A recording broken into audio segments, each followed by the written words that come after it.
Hello, welcome to our channel. Hello. Today's topic is obsessions. What is an obsession? Why does it happen? Is an obsession always a bad thing? How do we know if we have an obsession? What should we do? There are so many things I'm curious about. I'm sure the viewers are curious too. Let's start first of all. What exactly is an obsession? An obsession is like this. It refers to thoughts we can't get out of our minds and behaviors we can't stop ourselves from doing.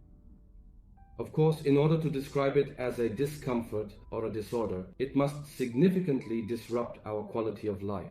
For example, if we don't perform that obsessive behavior, our mood, the fact that our day starts to go badly, or that we become more irritable, can be simply explained by such situations. Of course, this also includes those persistent thoughts that can't easily be dismissed and that keep circling in our minds. This is a bit different from anxiety or overthinking. Because here, even if we want to, we can't get that thought out of our minds. It keeps spinning around and around, just like this. So why do obsessions arise? Actually, there are 4 factors behind the emergence of obsessions. First, genetic predisposition. The brain's chemistry, for example, can be triggered by trauma. And there can also be factors related to the structure of the brain. Genetic predisposition. Now, studies on this topic show the following. For example, in identical twins, if one twin develops an obsession in nature, the likelihood of the other twin developing an obsession is found to be 2 to 3 times significantly higher than in fraternal twins. For example, if other family members like parents also have it, it can appear in them as well. Of course, this is also a situation related to traumas experienced by these children. I was watching programs about people with cleaning compulsions. There was an elderly woman, her house was extremely dirty, and they would go in to help her clean it. For example, the next generation, her daughter, also had a cleaning obsession, because she hated living that way, and her mother didn't want the house to be cleaned. This was mentioned in a conversation from her childhood. As a result of such things, in other words, as a result of traumatic events, our obsessions can also emerge. Or as some studies show, when there are imbalances in serotonin, the happiness hormone in our brain, our obsessions can emerge. In such cases, sometimes psychiatric medications can help to balance the process, or there may be something specifically related to the structure of the brain. So, the part of us that constantly repeats certain behaviors, the part related to anxiety, imbalances in these areas of the brain can lead to obsessions or make us more prone to them. Is every obsession bad? It has no benefit at all. Honestly, obsession is not always a bad thing. Let's continue with the example of cleanliness. If you're obsessive about cleanliness, or if you're trying to do something in a perfectionist way, let's say regarding cleanliness, when you start a company, there's a very high chance you'll be very successful. When you train your employees, you'll be very successful. Or again, perfectionism in other areas of work can lead you to even greater success. Of course, the only real criterion here is this.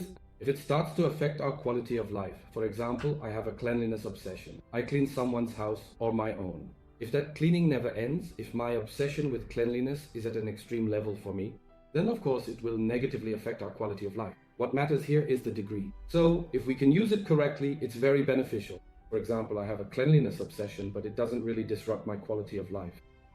It's also good for me psychologically. I become more successful and also experience a sense of mental relief. That's what I gain from it. How can we realize that we have an obsession? How can we realize that we have an obsession? Most people with obsessions, especially those with compulsions, that is, those whose obsessions manifest as behaviors, actually know that what they're doing is irrational. But they can't stop themselves from doing it.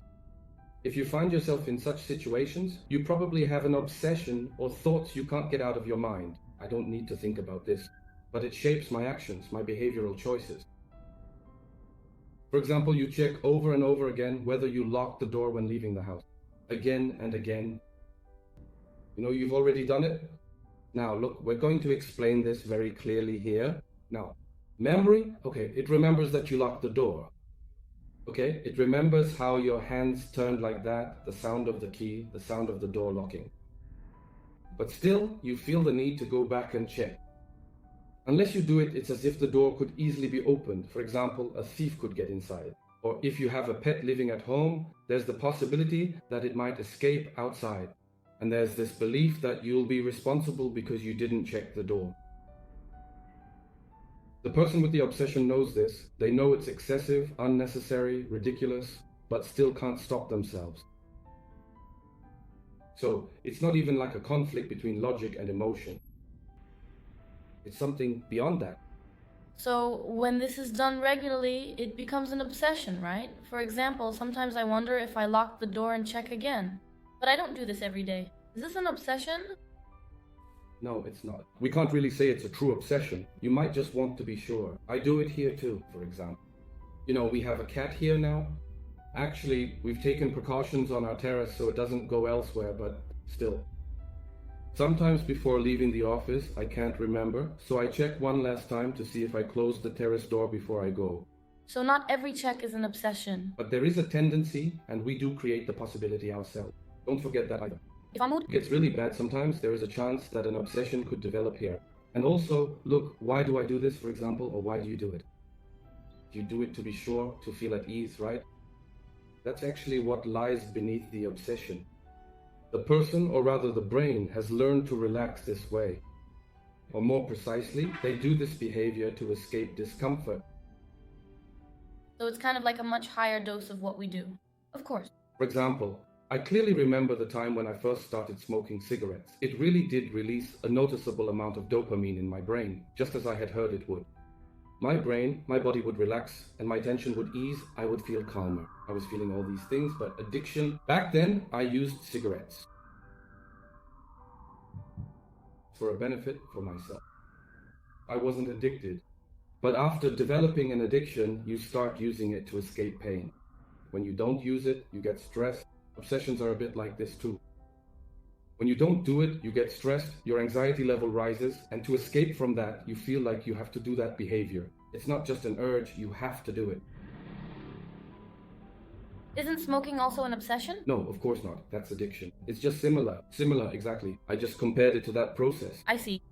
The underlying reason is something completely different in the subconscious. So, why does walking without stepping on lines make us feel better? It's hard for me to understand this. The connection isn't clear. Now, that's great. Look now, obsessions are actually things that need to be addressed on two levels.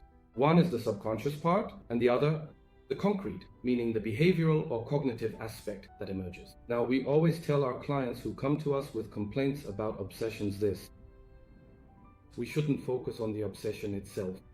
Now, when you look at it there, it remains a bit more superficial. Actually, its treatment is also simple and easy. Exposure. When you apply cognitive behavioral therapy, it's very effective. In the treatment of obsession, you gradually expose the person, and then they stop doing the thing they're obsessed with. By starting with small doses there, you gradually get yourself used to it and overcome the obsession. But obsessions can change place and direction. There is the obsession with cleanliness. By exposing yourself to it, you think you've treated your obsession in this area. But after a while, it appears as perfectionism. It appears as a symmetry disorder. That's why we always say this. Whatever the underlying reason is, we need to focus on that. Behaviors such as stepping on lines, symmetry and meticulousness, for example, these kinds of things, may stem from a trauma or from something learned. For example, someone may have learned that they will be loved only if they are a perfectionist. Other than that, whatever the underlying reason is, when we focus on it and work to fully resolve it, any obsession they have tends to disappear on its own. It simply goes away and never comes back. This is a definite and reliable solution. How does stepping on lines make us feel better here? The brain has learned to suppress and endure those negative feelings it has buried in the subconscious. Or it has somehow associated this sense of relief with a traumatic event it experienced. So there is a mislearning here, and it seriously affects our quality of life in a negative way. That's why if you think, I have a cleanliness obsession, I need to focus on this, you're making a mistake. You need to focus on the underlying reason for this, most of the time. Frankly, we can't discover this on our own. For example, the underlying reason might be genetic predisposition. What can we do in this situation? Then you need to educate yourself. In that case, this situation actually makes more sense. Exactly. Educate yourself. There is a genetic predisposition. If a twin is obsessive, why? Genetic predisposition, it could be the structure of the brain, but you can educate yourself. So it's something like a trauma there. We don't need to analyze it. Of course. If there is trauma, you analyze it. If there is a problem related to serotonin, you balance it. For example, if you make your life more enjoyable, even without using medication. If you make your life more enjoyable, your obsessions will gradually fade away. So what should we do if we experience such a situation? Yes, as I said, first we need to be aware of ourselves. Self-awareness is very important. We will focus on the underlying causes, so gradually exposing ourselves can be a solution. But if we are mostly focused on a definite solution, we should focus on what the underlying cause is. If there is no underlying cause, then gradual exposure can be effective. If none of these work and we can't discover the underlying cause, or if we are not ready to expose ourselves, then of course getting professional support is the best solution. Do obsessions decrease like an overactive alarm system in the brain? It is possible to learn how to manage it. Have you ever experienced such obsessions? You can share them with us in the comments. Yes, see you in the next video. Your comments are valuable to us. Thank you.